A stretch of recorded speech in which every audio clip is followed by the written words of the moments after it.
First off, we're going to jump right over to George Stahl from Dow Jones. George, how you doing? We're going to talk about Facebook. Yes.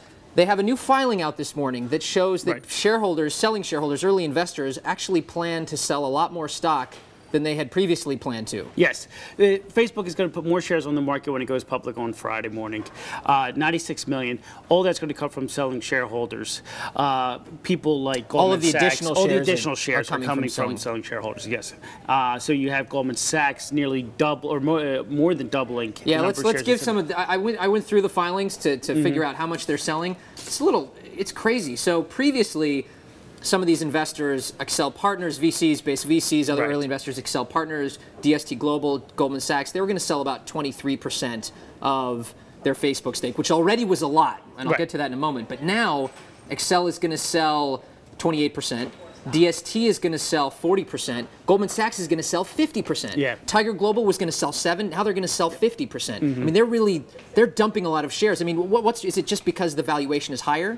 Yeah, I think so. You know, they're seeing where it's being priced, and to them that's an attractive price to sell. And it goes back to the point that we were talking about on yesterday's show, which is you have this dichotomy between the individual investor who may not be overly savvy with investing, but yet knows that Facebook is a good site and something that's that they like to use, versus the quote-unquote smart money, as you said at the beginning, which understands how the value not going to be up and to the right, and sees the price of this and says, you know what, let's take advantage of these prices. Now let's remind people the valuation that they had originally targeted was somewhere 77 billion to 96 billion. That was the first one they published. Now they're saying 93 to 104.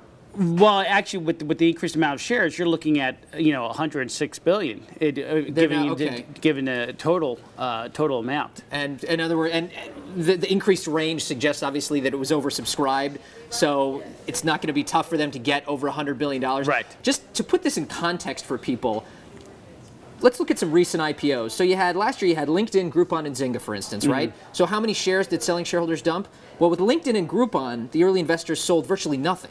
They held on to every. Zynga, the insiders sold just 7% of their shares, right? So now we have with Facebook, which is supposed to be the best of the best, a lot of them are selling half, which is kind of scary. Right, and we know that Facebook is at the end of this sort of chain of internet IPOs. So obviously everything had been building to this, so there is a lot of enthusiasm. So it does make a little bit of sense that by this point, maybe valuations are a little bit ahead of where the fundamentals would suggest. And you mentioned fundamentals. Let's jump into that. We had a great story. It's on page 1 of the Journal today.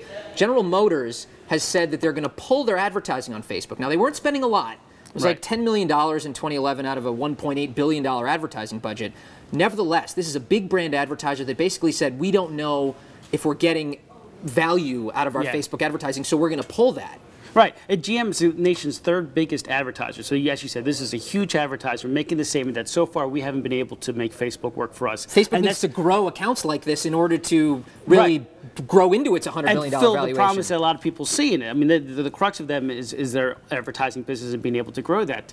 I think a little bit of this is just traditional media or traditional advertising still trying to figure out a way to use social media. Exactly. And that's the transition we're going to, because with social media, the people who are using it have the choice of how they want to use that platform and how they want to use Facebook.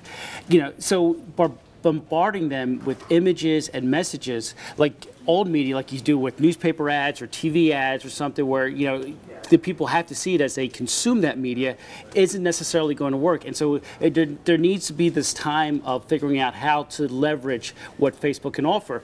Companies like Facebook, like Yahoo, never were able to figure that out. Let's see if Facebook can do that. This is an interesting point, and people will need to focus on it, because with social media, of course, Facebook is asking its advertisers to do things like create funny posts, things that'll go viral, that will fit in users' news feed, streams, right? And it won't feel out of place. And that requires them to try and figure out a different kind of advertising. They're just learning this. So this is going to be very interesting. Thank you, George, very much. Cool. Well, we got it. We're going to have streaming stories on the Facebook IPO throughout the day and throughout the week as we lead up to the IPO, which is going to be, they're going to price it probably Thursday night. It'll start trading Friday. So stick with the Wall Street Journal for that.